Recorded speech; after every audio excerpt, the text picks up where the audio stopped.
Ok, muchachos, vamos a continuar con el tema del barroco. ¿Pero qué es el barroco? El barroco fue un periodo de la historia en la cultura occidental, originado por una nueva forma de concebir el arte, el estilo barroco, y que partiendo desde diferentes contextos históricos, culturales, produjo obras en numerosos campos artísticos, como la literatura, la arquitectura, escultura, pintura, música, ópera, danza, teatro, etc. Se manifestó principalmente en la Europa occidental, aunque debido al colonialismo también se dio en numerosas colonias de las potencias europeas, principalmente en Latinoamérica. Cronológicamente, abarcó todo el siglo XVII y principios del XVIII, con mayor o menor prolongación en el tiempo dependiendo de cada país. Se suele situar en una época caracterizada por fuertes disputas religiosas entre países católicos y protestantes, así como marcadas diferencias políticas entre los estados absolutistas y los parlamentarios, donde una incipiente burguesía empezaba a poner los cimientos del capitalismo. Como estilo artístico, el barroco surgió a principios del siglo XVII. Según otros autores, a finales del XVI. En Italia, periodo también conocido en este país como Seicento, desde donde se extendió hacia la mayor parte de Europa durante mucho tiempo, siglos XVIII y XIX. El término barroco tuvo un sentido peyorativo, con el significado de recargado, engañoso, caprichoso, hasta que fue posteriormente revalorizado a finales del siglo XIX por Jacobo Burchato y en el XX por Benedetto Croce y Eugenio de Oros. Algunos historiadores dividen el barroco en tres periodos: el primitivo, que fue de 1580 a 1630, el maduro o pleno de 1630 a 1680 y el tardío de 1680 a 1750.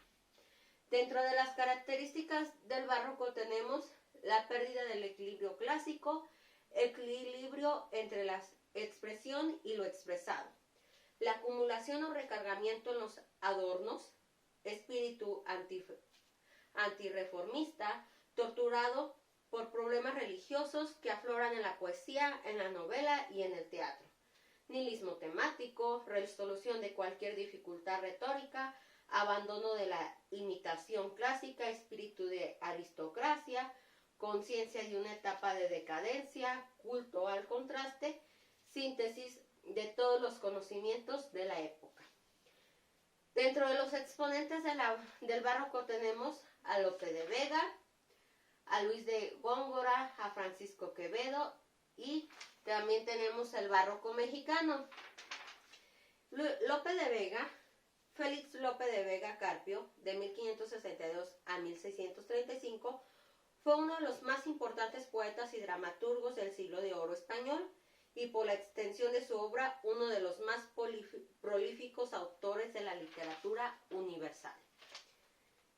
Luis de Góngora y Argote, de 1561 a 1627, fue un poeta y dramaturgo español del siglo de oro, máximo exponente de la corriente literaria conocida más tarde y simplificación perpetuada a lo largo de siglos como culteranismo o gongorismo, cuya obra será imitada tanto en su siglo como en los siglos posteriores en Europa y América.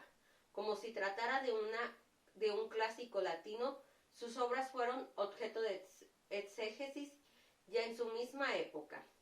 Francisco Gómez de Quevedo Villegas y Santibáñez Ceballos, conocido como Francisco de Quevedo, fue un escritor español del siglo de oro. Se trata de uno de los autores más destacados de la historia de la literatura española y es especialmente conocido por su obra poética, aunque también escribió obras narrativas y obras dramáticas.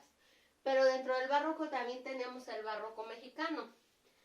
Se dice que Sor Juana Inés de la Cruz, junto Juan Ruiz de Alarcón y Carlos de Cigüeñas y Góngora un destacado lugar en la literatura novohispana. Estos ocuparon un destacado lugar en la literatura novohispana.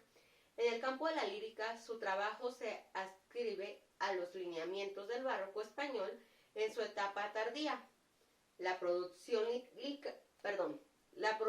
lírica de Sor Juana, que supone la mitad de su obra, es un crisol donde convergen la cultura de una nueva España, en apogeo el culteranismo de Góngora y la obra conceptista de Quevedo y Calderón.